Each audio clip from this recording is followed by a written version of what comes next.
मित्रों, आपकी बात आपके साथ राकेश मोहन त्यागी यूट्यूब चैनल के इस 62वें अंक में आप सभी का हार्दिक स्वागत अभिनंदन। मित्रों, मैं इस अंक की शुरुआत रहीम दास जी के एक दोहे के साथ आपके बीच करना चाहूँगा। रहीम दास जी कहते हैं, रहमन यो सुख होत है बढ़त देख निज गोत, ज्यों बढ़दी अखियाँ निरख आखिन को सुख होत। इसका भावार्थ है, रहीम दास जी कहते हैं कि अपने वंश को बढ़ता हुआ देखकर इस तरह सुख होता है, महसूस होता है जैसे बड़ी बड़ी आंखों को देखकर आंखों को सुख होता है। आप सब कह रहे होंगे कि इसका इस अंक के विषय से क्या भावार्थ मतलब है। आज मेरा विषय जो है, आप सभी का ध्यान कुछ उन चीज़ों की ओर दिलाना है इस नकारात्मकता के वातावरण में कि जो सकारात्मक परिवर्तन पिछले 8-10 वर्षों में हम सबके बीच आए हैं और वह इतनी सहजता से हम सबके जीवन में प्रवेश कर गए हैं कि जिनके बारे में हम इससे पिछली परिस्थितियां कैसी थीं और कैसा क्या समय था, यदि हम उन्हें याद नहीं रखेंगे और आने वाली पीढ़ी या अन्य लोगों को नहीं बताएंगे तो इन परिवर्तनों का, इन कार्यों का महत्व जाने अनजाने में हम समझ नहीं पाएंगे और इन महत्व, ये परिवर्तन किन कारणों से आए हैं उन कारणों को भी नहीं समझ पाएंगे। तो मेरा अनुरोध है, इस अंक को पूरा सुने और ये पसंद आए तो इसको लाइक शेयर भी जरूर करें। मित्रों, मैं एक पुरानी घटना से अपनी बात शुरू करना चाहता हूं। मैं एक बार मां वैष्णो देवी के दर्शन करके जम्मू से ट्रेन द्वारा बरेली आ रहा था और वह संभवतः समय शायद 11-12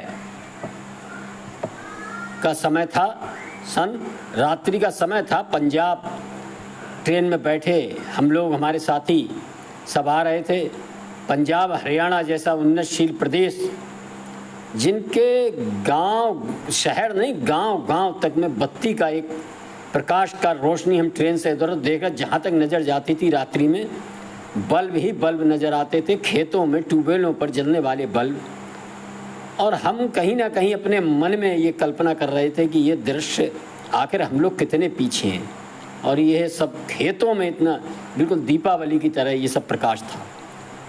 और मित्रों, ये एक आश्चर्य का अनुभव हुआ कि जैसे ही हरियाणा क्रॉस किया और उत्तर प्रदेश के सहारनपुर जिले का पहला सीमा गांव आया, ऐसा लगा एक साथ घुप अंधेरा। और जैसे ही घुप अंधेरा हुआ, उस ट्रेन के डिब्बे के सब लोग बोले, लो भैया यूपी आएगा वो साथ, और यूपी के साथ बिहार भी जोड़ दिए लोगों ने। और फिर चर्चा चलने लगी यूपी की व्यवस्था, कुव्यवस्था, सारी चीज़ें हम सब सुन रहे थे और ये महसूस भी कर रहे थे कि वास्तव में परिवर्तन कैसा होता है कि एक साथ ट्रेन का ऐसा लगा जैसे अंधकार युग में आ गई हो। मित्रों, जब हम रात्रि में कभी देर सवेर हो जाती थी, पहले तो अपना बड़ा संकोच का भाव रहता था कि हम इस रात्रि काल में अपने गांव सुरक्षित पहुंच पाएंगे, नहीं पहुंच पाएंगे। कानून की व्यवस्था थी और पहुंच जाते थे तो गांव पहचान में नहीं आता था, कभी आगे निकल गए, पीछे निकल गए, क्योंकि प्रकाश का कोई प्रबंध नहीं था।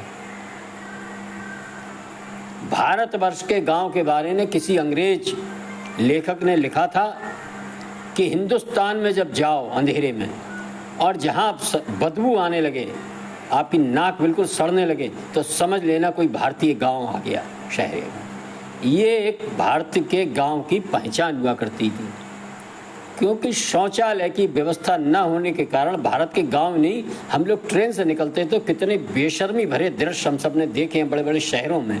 शहरों की स्थिति ये थी, चाहे आगरा हो, दिल्ली हो, कि शर्म के मारे नज़रें हम सबको झुकाना पड़ती थी और बड़ी शर्मिंदगी का अनुभव होता था कि लोग लोटा लिए, बोतल लिए, कैसे रेलवे ट्रेनों पर ट्रेनें निकल रही हैं, जा रही हैं, ऐसे बैठने को, अपनी जो आवश्यक ज़रूरत है शारीरिक, उसकी पूर्ति करने को महिला, बच्चा, बड़ा, बूढ़ा, जवान, छोटा, सब अवशिप्त थे और विदेशी लोग ये दृश्य देखकर हमारे देश पर हंसा करते थे।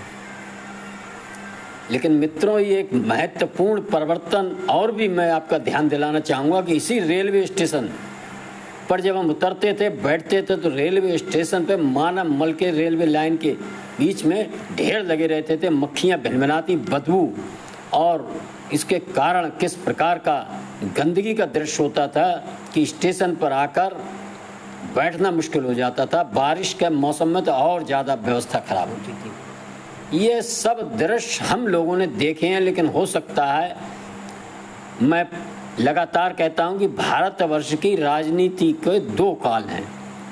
एक आज़ादी से 2014 के पूर्व का काल और एक 2014 से आज 2024 तक का काल। जो 2014 से पहले लोग ने देखा था और आज वो आए अगर देखें तो उनको बिल्कुल अलग भारत, अलग हर चीज़ लगी।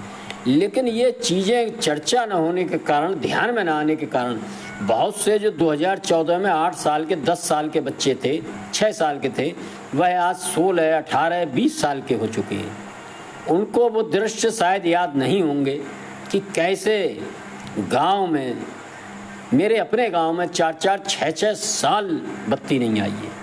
खाली तार खंबे ही रह जाते थे, और कहीं खंबा टूट जाता तो एक एक 2-2 खंबे को हम सब, खास तौर से उत्तर भारत में रहने वाले लोगों को पता है कि कैसे एक एक खंबे के लिए लोग दूसरे गांव में चुराने का भी प्रयास करते और लाके अपनी पूर्ति करते थे, या लकड़ी बकड़ी का कोई खंबा लगाकर, अगर कहीं बत्ती दुर्भाग्य से आने लगी है, सौभाग्य से, और वो पता नहीं वो सौभाग्य कब दुर्भाग्य में बदल जाए कि 1-8 महीने बत्ती आई और 1-8 साल को चली जाती थी, लेकिन खंबा ना होने के कारण लकड़ी के खंबे लगाकर इस तरह से लोग करते थे जुगाड़। ये सब दृश्य हम हमारी सबकी पीढ़ी ने देखे हैं। ये जो गांव-गांव में लोटा लिए बिल्कुल लोग बैठते थे, ये सब कुछ, ये 14 के बाद धीरे धीरे रेलवे का कायाकल्प, स्वच्छता अभियान और गाँव में शौचालय, शहरों में शौचालय की व्यवस्था होने के कारण ये सारे जो अपमान जनक दृश्य हम सबको देखना पड़ते थे, वह बंद हुए हैं। और वह ट्रेन के, अगर हम प्लेटफार्म पर जाते हैं, मैं ये नहीं कह रहा बहुत बढ़िया कहीं ना कहीं होगी, लेकिन 90% गंदगी वास्तव में पहले की तुलना में कम हुई है। सारी व्यवस्थाएं सुधरी, ये हमको मानना ही चाहिए। और उसके पीछे हमारे आदरणीय प्रधानमंत्री नरेंद्र मोदी जी ने जो पहली बार जब वो लाल किले की प्राचीर से बोले थे, तो उन्होंने इसी विषय को उठाया था, और लोगों ने तब बहुत तरह तरह की इस बारे में बातें भी की थी कि शौचालय, गंदगी की बातें पूरे विश्व के सामने लाल किले से कोई प्रधानमंत्री कैसे बोल सकता है। लेकिन जो अपनी कमियों के बारे में खुलकर नहीं बोल सकता, उनके बारे में नहीं जान सकता, तो वह कमियां दूर भी नहीं कर सकता। ये हम सबने देखा कैसे वे कमियां दूर हुई। मित्रों, मेरा विषय, इसको आगे बढ़ाते हुए मैं आपका ध्यान गांव-गांव में जो विकास कार्य हुए, एक लोग पहले कहते थे कि साहब कुछ बदल ही नहीं सकता, कुछ विकास हो ही नहीं सकता, लेकिन आज भी लोग वो जो हुए विकासों को पर ध्यान न देकर उनमें भी नकारात्मक कमियां ढूंढने का काम करते हैं, उनको नेपथ्य में डालने का काम करते हैं, उनकी चर्चा करने का तैयार नहीं है। हर गांव में भारतवर्ष के, उत्तर प्रदेश के 6-7 ऐसे काम हुए हैं जो अब से पहले, सन 17 से पहले कहीं नज़र नहीं आते थे। नंबर 1, घर घर शौचालय और सार्वजनिक शौचालय हर गांव में बना है। नंबर 2, गांव की जनता के लाभ के लिए सचिवालय, ग्राम सचिवालय हर गांव में बन के तैयार होगा, कहीं अगर किसी दिक्कत से नहीं हुआ तो बन रहे हैं। नंबर 4, जो हम लोग कोई कल्पना नहीं कर सकते थे, शहरों में जाते थे तो टोटी से हम पानी पीते थे, टंकी का, ये कभी हम लोगों के स्वप्न में भी नहीं सोचते थे। एक शहर जाने के यही एक हमारे लिए मुख्य कारण होते थे कि भाई हम लोग शहर में जाके बसेंगे, वहाँ हमको स्वच्छ पानी मिलेगा, टंकी का, बत्ती मिलेगी, बत्ती की सुविधा मिलेगी, शिक्षा मिलेगी अच्छी, सुरक्षा व्यवस्था अच्छी मिलेगी, सड़क पक्की होंगी। ये सारी चीज़ें ही हमको आकर्षित करती थी शहरों की ओर जाने की। लेकिन मित्रों, हम जरा ध्यान दें कि कैसे हम और हमारा परिवेश बदल रहा है, और इसको यदि हम चर्चा नहीं करेंगे, इस सकारात्मक परिवर्तनों के बारे में, ये कारण आखिर क्यों हैं, कैसे हुए हैं, यदि हम चर्चा नहीं करेंगे, कैसे हमारे गांव-गांव आखिर घर घर पाइपलाइन द्वारा हमको स्वच्छ पानी मिलने लगा, ये चर्चा हमको करनी ही चाहिए। अभी कुछ दिनों पहले तक लोग कहते थे कि पानी की टंकी के लिए, पाइप के लिए सड़कें खोद के डाली हैं। अरे साहब, सरकारी काम है, जो देखियो कै साल में हो और जो ऐसे ही छोड़ जाएंगे सब सड़कें। तरह तरह की बातें लोग करते थे। अब उन्हें देख के समझ में आ रहा होगा कि कैसे ठेकेदारों ने वह सड़कें ठीक करने का भी काम किया है, और यदि नहीं किया है तो आज एक आदेश निकला है कि जिस ठेकेदार, जिस अधिकारी ये काम पूरा होने के बाद ये सड़क खुदी हुई छोड़ी तो उसको जेल और उस कंपनी को ब्लैक लिस्टेड करने का काम किया जाएगा मित्रों। और इसके लिए उन्होंने एक नंबर भी दिया है 1076 1076 पर आप अपने गांव में यदि ऐसी कोई समस्या है, पानी की सुविधा ठीक से नहीं मिल रही है, आपकी सड़क खुद ही छोड़ी गई है, आपके यहाँ पानी ठीक नहीं है, उस पर 10, 20, 50 शिकायतें करिए आप फ़ोन से, निःशुल्क ये व्यवस्था है। और उन शिकायतों को आप लगातार यदि करेंगे तो आप देखेंगे ये हल भी होंगी और ऐसे लोगों के खिलाफ कार्रवाई होंगी। मित्रों, मैं आपका ध्यान अपने गांव में जो पते चेंज हुए उनकी ओर दिलाना चाहता हूं। पहले हम लोग गांव में किसी को कहते थे हम कहाँ खड़े हैं, कहाँ मिलेंगे, तो कह देते नन्नकू की चौपार के सामने खड़े हैं, मटरू के मकान के सामने खड़े हैं। लेकिन आज हर गांव में हम कह सकते हैं कि पानी की टंकी के पास आ जाओ, भाई सचिवालय के पास हमको मिल जाना, सार्वजनिक शौचालय है वहाँ उसके बराबर में हम खड़े हैं। ऐसे विभिन्न परिवर्तन होते हुए एक सार्वजनिक कूड़ेदान भी बने हैं जिनमें वर्मी कंपोस्ट खाद बनाने का काम हुआ करेगा। अभी शुरू नहीं हुए लेकिन बन चुके हैं, वह भी निर्माण हुआ है गांव में। ये सब निर्माण हम सब धीरे धीरे होते हुए अपनी आंखों के सामने इन्हीं 7-8 वर्षों में हमने देखे हैं। मित्रों, मेरा अनुरोध है, जो व्यक्ति, जैसे रहीम दास जी ने कहा, अपने वंश को बढ़ता हुआ देखकर सुख प्राप्त नहीं करता, क्योंकि आंखें भी, बड़ी बड़ी आंखों को देखकर आंखें भी सुख प्राप्त करती हैं। आखिर हम क्यों नहीं अपने गांव में होने वाले इन परिवर्तनों की चर्चा करते। मैं आपसे ये नहीं कह रहा कि 24 घंटे बत्ती मिल रही है और सारी व्यवस्थाएं सुधर गई, लेकिन पहले से कहीं ना कहीं 70%, 80% सकारात्मक सुधार की ओर हमारे गांव बढ़े हैं। पूरे जिले में ट्यूबवेल इतने नहीं थे, जिलों में जितने 1-1, 2-2 गांव में हो गए हैं, ये हम सब अनुभव करते हैं।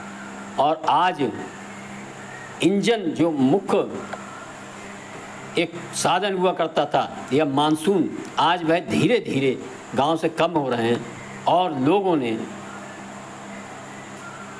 इन्हीं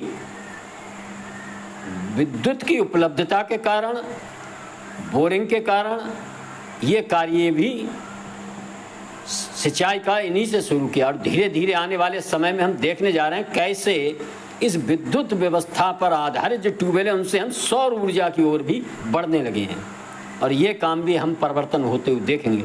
तो मेरा मित्रों, आज आपसे रहीम दास जी के दोहे के माध्यम से यह अनुरोध है कि हम इन सब कामों को देखकर सुख महसूस करें, गर्व महसूस करें, इसकी लोगों में चर्चा करें। सुरक्षा व्यवस्था, रात में 11 बजे 12 बजे दावत बारात खा के महिलाओं के साथ आप कभी भी सुरक्षित रूप से लौट सकते हैं, कहीं कोई दिक्कत नहीं है। और ये जो सारे परिवर्तन हुए हैं, इन परिवर्तनों में भी अभी सुधार की गुंजाइश है, और सुधार भी वही कर सकता है जो यहाँ तक इन परिवर्तनों को लेकर आया है। लेकिन कुछ लोग इन परिवर्तनों की याद ना देकर निजी स्वार्थ वाले, जिनका राजनीति में करने का केवल मैं, मेरा परिवार, मेरी जाति, इसके बाद फिर राष्ट्र, पार्टी और देश उनके सामने आता है, ऐसे लोग इन परिवर्तनों को सहज रूप से नहीं ले पा रहे हैं, इन परिवर्तनों की चर्चा नहीं करना चाहते। मित्रों, इन परिवर्तनों के बारे में मैं अगले अंक में भी आपको और बताऊंगा। परिवर्तनों की श्रृंखला बहुत बड़ी है। मेरा आपसे अनुरोध है, इन परिवर्तनों के बारे में ये मेरा अंक सुनकर आप जरा नज़र दौड़ाएंगे और अपनी स्मृति पर जोड़ देंगे तो आपको निश्चित ही समझ में आएगा कि बहुत बड़े बड़े परिवर्तन गांव में हुए हैं। मैं इन परिवर्तनों की चर्चा अगले अंक में भी करूंगा, राशन व्यवस्था से लेकर सड़क व्यवस्था और अपने क्षेत्र में फैलते उद्योग धंधे व अन्य बातों की चर्चा करूंगा। आप सबने सुना, इसके लिए आपका बहुत बहुत धन्यवाद। आपसे एक ही निवेदन है कि इन अंकों को सुनकर लाइक, शेयर कर इस चैनल को ज़्यादा से ज़्यादा सब्सक्राइब भी करें। धन्यवाद। जय श्री राम, जय श्री वाल्मीकि भगवान, भारत माता की जय।